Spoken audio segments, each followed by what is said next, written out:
The bounty was $2 million, dead or alive. They called her Ghost because nobody had ever seen her face and lived to tell about it. But when 3 enemy generals put a price on Valeria Scott's head, they made one fatal mistake. They gave her their exact locations. Meet Valeria Scott. 28 years old, raven black hair that she kept short for practical reasons, ice blue eyes that could see through a scope at distances that defied belief, and a reputation that made hardened military commanders wake up in cold sweats. For 2 years, she had been the most wanted woman in 3 different countries. Not because of what she had stolen, or secrets she had revealed, or governments she had toppled. Valeria Scott was wanted because she was the most effective assassin the modern world had ever seen, and she had been systematically eliminating high-value targets with surgical precision across international borders. They called her Ghost for good reason. In 24 confirmed kills, not a single witness had ever seen her face. Security cameras malfunctioned at exactly the right moments.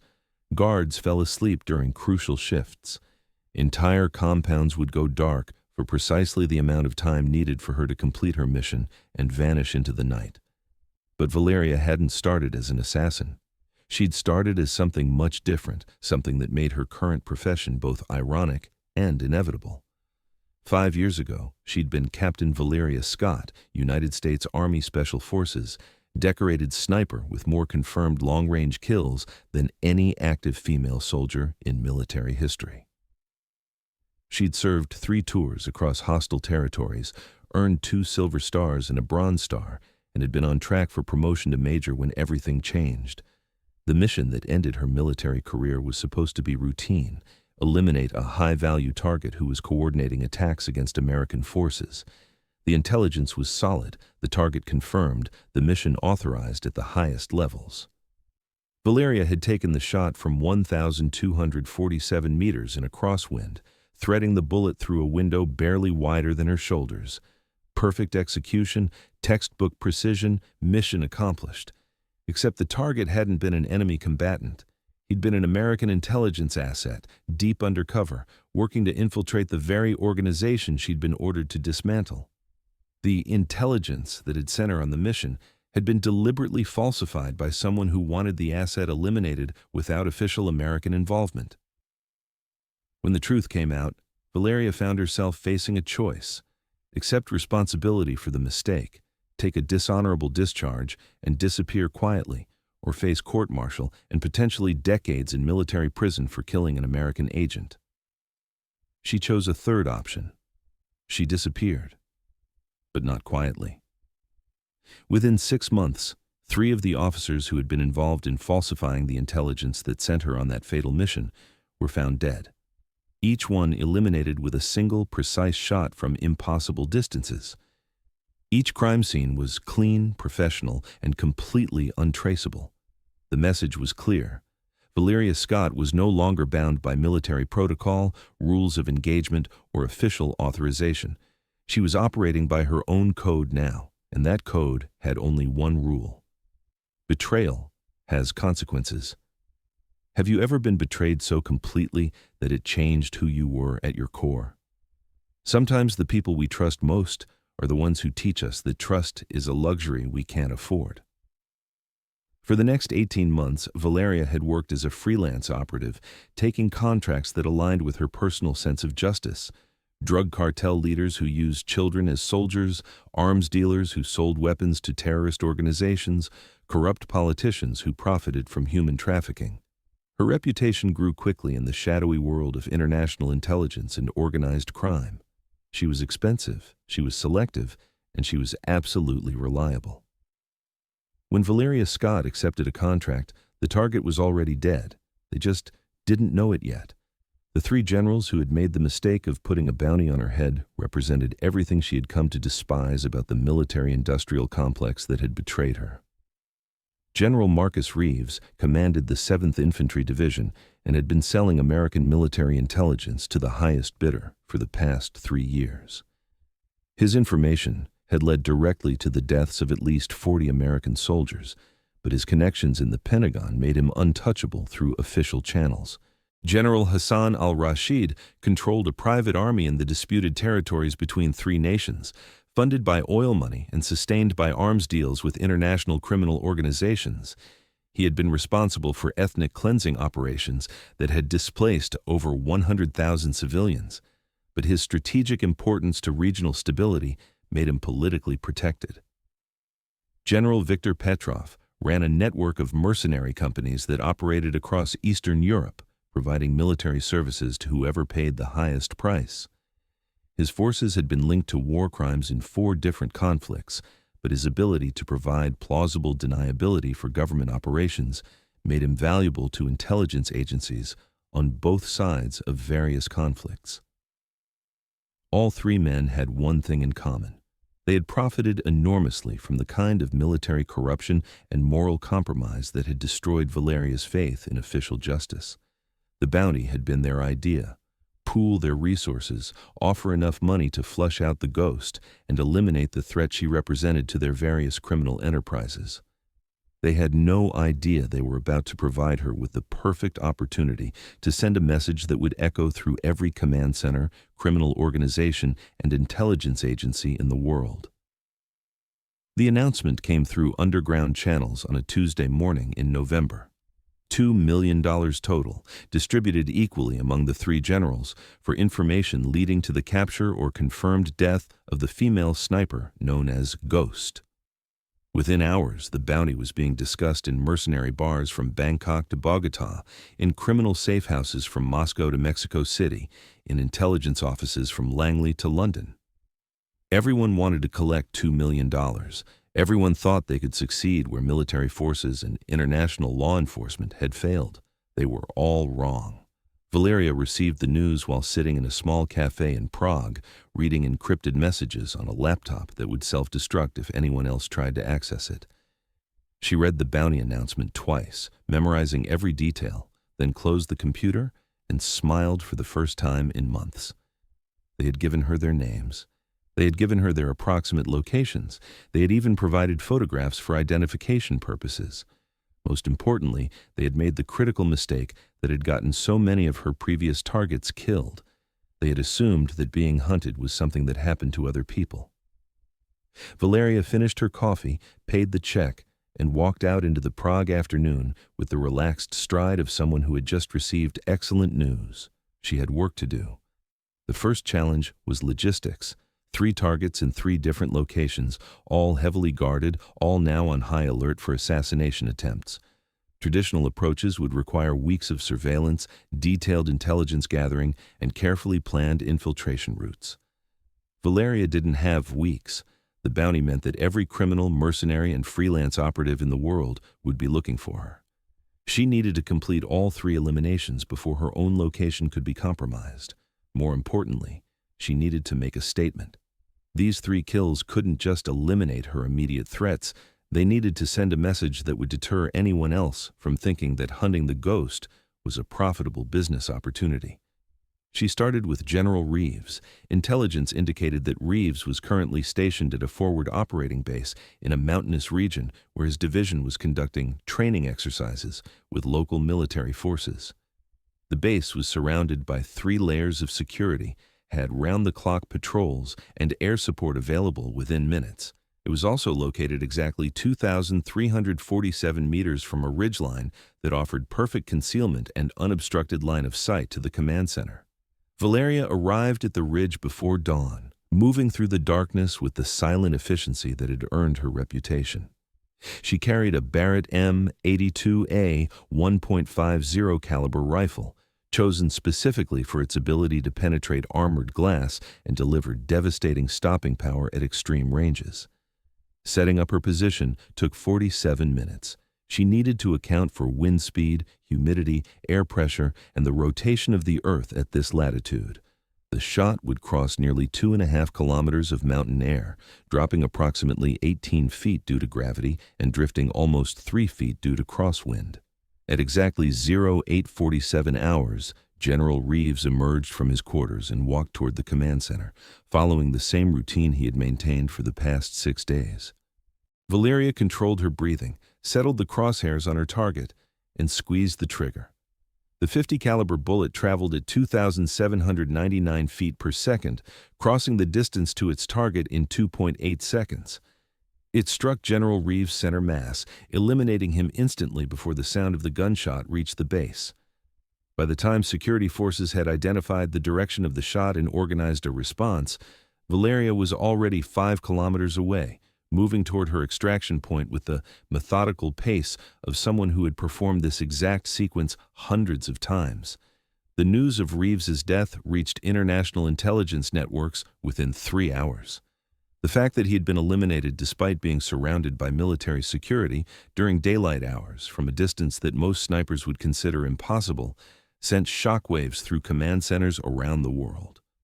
But Valeria was already focused on target number 2. General Al-Rashid had responded to news of Reeves's death by increasing his security to paranoid levels. He moved his headquarters to an underground bunker complex, surrounded himself with 3 layers of armed guards, and suspended all outdoor activities until the ghost could be located and eliminated. His precautions were thorough, professional, and completely useless. Valeria had studied the bunker complex for 18 months, long before the bounty had been announced. Al-Rashid's paranoia made him predictable, and his underground fortress had a fatal weakness that he had never considered. The complex's ventilation system drew air from intake vents located on the surface, approximately 400 meters from the main entrance. The vents were protected by metal grating and electronic sensors, but they offered something much more valuable than physical access. They offered acoustic access. Using specialized audio equipment, Valeria could monitor conversations taking place inside the bunker by analyzing sound vibrations in the ventilation system. After 6 hours of electronic surveillance, she had identified Al-Rashid's location within the complex, his daily schedule, and the timing of his security rotations. More importantly, she had discovered that Al-Rashid maintained a private communication link with his criminal contacts, using a satellite phone that required him to move to a specific location within the bunker where signal reception was optimal. He made these calls every day at exactly 14:30 hours, following a routine that had never varied in the 3 weeks since Reeves's death. The location where Al-Rashid made his calls was directly beneath a ventilation shaft that connected to the surface through a series of concrete tubes and metal ductwork. Valeria spent 2 days calculating the precise trajectory needed to deliver an explosive device through the ventilation system to Al-Rashid's exact location. The device would need to navigate 4 90-degree turns, travel vertically down approximately 40 feet, and detonate within a 3-foot radius of its target. She chose a small but powerful explosive charge, precisely timed and remotely detonated, designed to create maximum damage in a confined space while minimizing collateral casualties. On the 3rd day, at exactly 14:28 hours, Valeria dropped the device into the ventilation shaft from her position on the surface. She had calculated its fall time, trajectory, and detonation timing to the second. At 14:30 hours and 15 seconds, General Al-Rashid answered his satellite phone as he did every day. At 14:30 hours and 23 seconds, the explosive device detonated directly above his position. The blast was contained within the bunker, but the seismic sensors placed around the complex registered the explosion immediately. By the time security forces reached Al-Rashid's location, they found only debris and the remains of a man who had thought underground bunkers were safer than open air. Valeria was already 200 kilometers away, traveling toward her final target, when news of the second assassination reached international media. 2 generals dead in 5 days, both eliminated despite maximum security precautions, both killed by methods that demonstrated intimate knowledge of their locations and routines. The message was becoming clear. The ghost wasn't running from the bounty. She was using it as a target list. General Petro received news of Al-Rashid's death while aboard his private yacht, anchored 12 kilometers offshore in international waters. His response was immediate and comprehensive. All operations were suspended, all personnel were recalled to the yacht, and the vessel immediately moved to a new location known only to Petrov himself. The yacht was a floating fortress, radar systems, sonar detection, armed guards, and anti-aircraft weapon systems. Petrov had converted a luxury vessel into a mobile command center that could detect and destroy any approaching threat from sea, air, or underwater. He had also made one critical error in judgment. Petrov assumed that Valeria would need to approach his yacht in order to eliminate him. He had prepared defenses against every possible method of assault: submarines, aircraft, surface vessels, even helicopter insertion. What he hadn't prepared for was the possibility that she was already aboard. 3 weeks earlier, Valeria had infiltrated Petrov's organization under the identity of Marina Volkov, a communications specialist with impeccable credentials and extensive experience in maritime security systems. Her cover identity had been developed over months, complete with employment history, personal references, and technical certifications that would satisfy even paranoid background investigations. Petrov's paranoia had worked in her favor. When he recalled all personnel to the yacht, he had specifically requested that Marina Volkov be assigned to manage communication security during the lockdown period. Valeria had spent 21 days living and working alongside her target, managing his communications, monitoring his security systems, and earning his trust through professional competence and personal loyalty. She knew his routines, his security protocols, his personal habits, and the exact layout of his private quarters. More importantly, she had access to the yacht's entire electronic infrastructure. On the morning of the 6th day after Al-Rashid's death, General Petrov woke at exactly 6:30 hours as he had every day for the past 3 weeks. He performed his morning exercise routine, reviewed overnight security reports, and prepared for his daily briefing with department heads. At 08:47 hours, he entered his private study to review encrypted communications from his various criminal enterprises around the world. At 08:48 hours, Marina Volkov knocked on his door with an urgent security update that required his immediate attention. At 08:49 hours, Valeria Scott revealed her true identity to the man who had helped put a bounty on her head.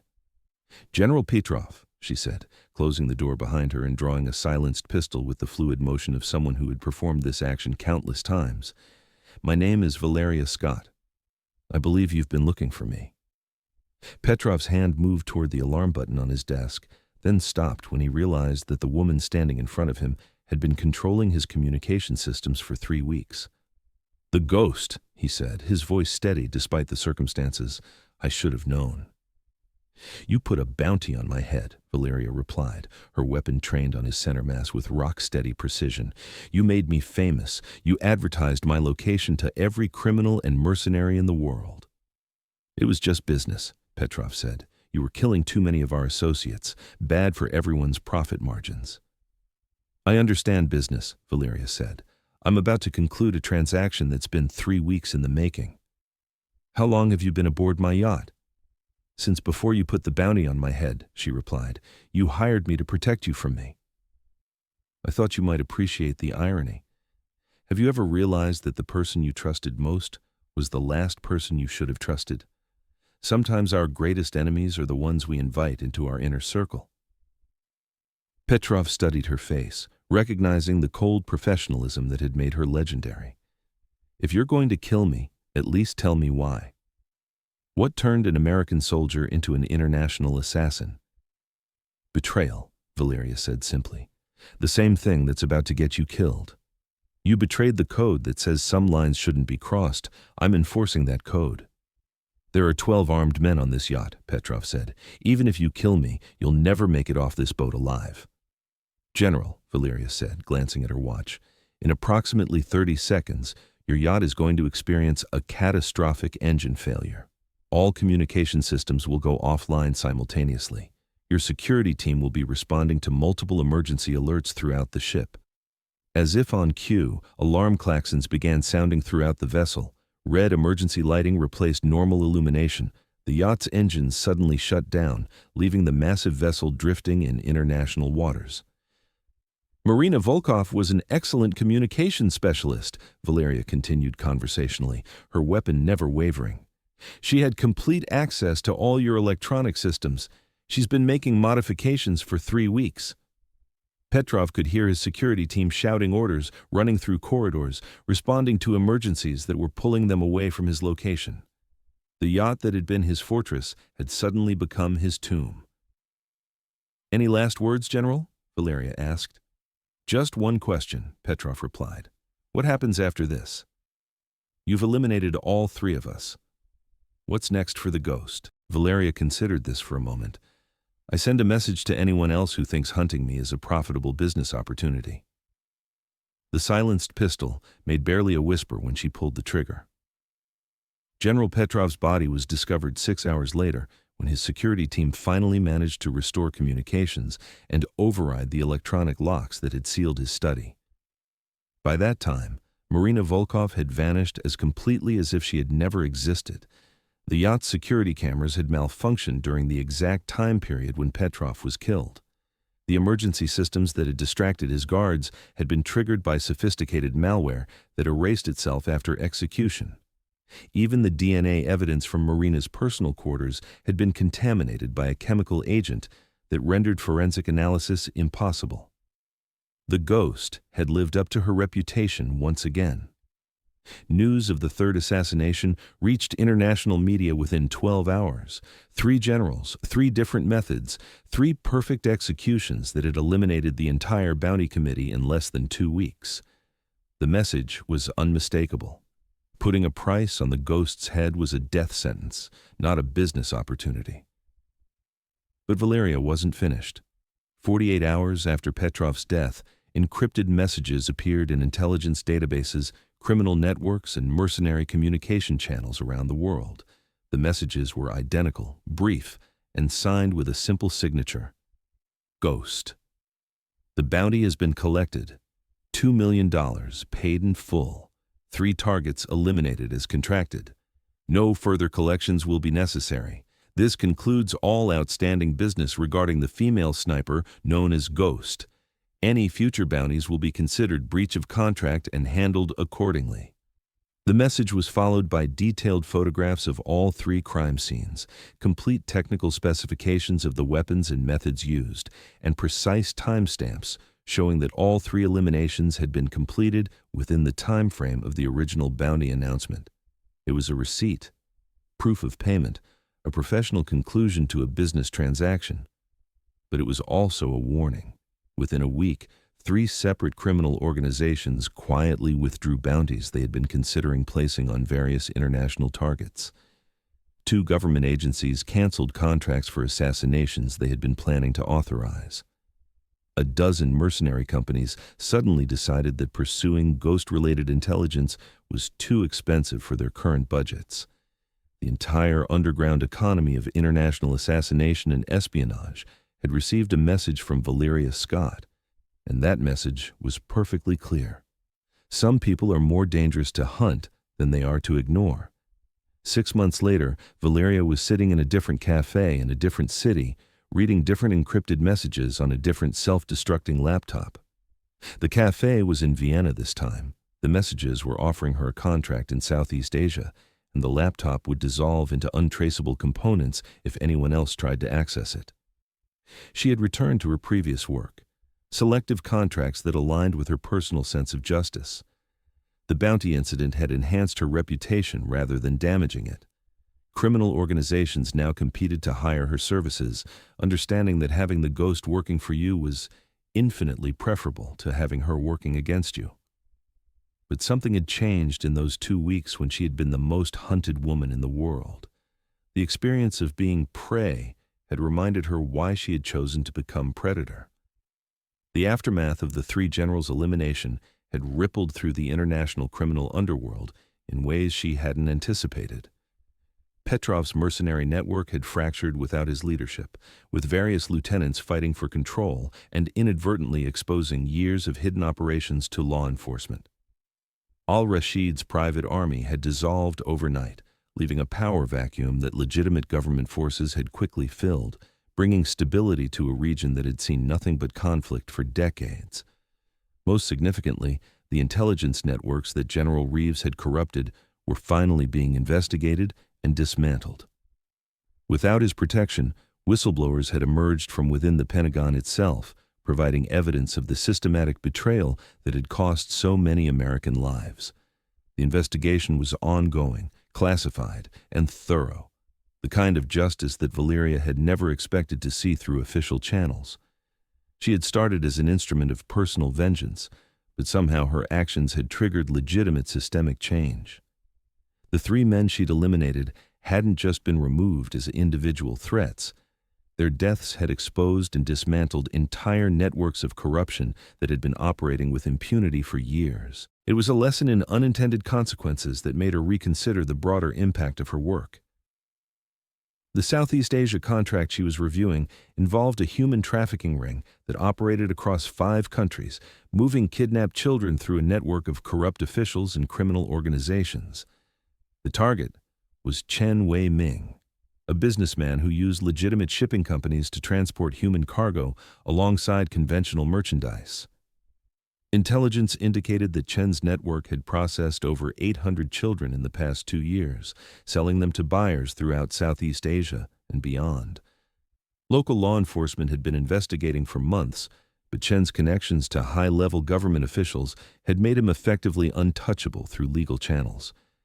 The contract was offering $500,000 for Chen's elimination, funded by a coalition of international human rights organizations who had pooled their resources to hire someone capable of delivering justice when official systems had failed. As Valeria read the detailed intelligence report, she recognized patterns that reminded her of her own story. Corruption protecting criminal activity, official channels compromised by financial interests, justice delayed indefinitely by political considerations. But this time, she wasn't just eliminating a personal enemy. She was being asked to stop someone whose continued existence meant ongoing suffering for hundreds of innocent children. The decision was simple. Some people needed to be stopped, not because they were evil, but because they were dangerous to everyone around them. The 3 generals had represented a specific type of corruption, the kind that profited from suffering, that treated human lives as expendable resources, that operated without accountability or consequence. Eliminating them hadn't just removed immediate threats to her own survival. It had removed threats to countless other people who would never know they had been protected by someone they would never meet. Chen Wei-ming represented the same type of threat, the same moral bankruptcy, the same systematic exploitation of the vulnerable. The only difference was that this time, Valeria wasn't acting from personal motivation. She was acting from professional obligation to a cause larger than herself. Valeria closed the laptop, finished her coffee, and walked out into the Vienna afternoon. She had decided to accept the Southeast Asia contract. Intelligence indicated that the target was involved in human trafficking operations that specialized in kidnapping children.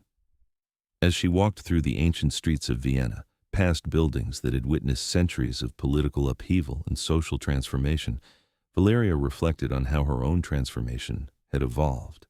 She had started as a betrayed soldier, seeking personal justice.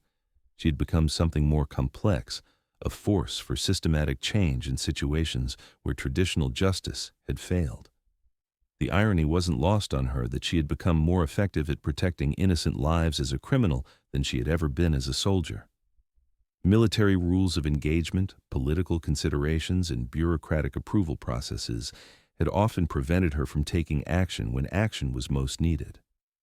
Now, operating outside those constraints, she could respond to threats immediately, decisively, and without compromise. Her encrypted communication device buzzed with a priority message. The Southeast Asia contract had been updated with new intelligence.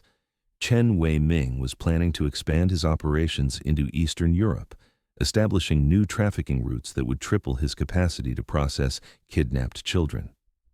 The timeline for his elimination had been moved up. He needed to be stopped within the next 2 weeks, before the new network became operational. Valeria read the intelligence update twice, memorizing locations, schedules, and security protocols. Chen operated from a heavily fortified compound in Singapore, surrounded by legitimate business operations that provided perfect cover for his criminal activities.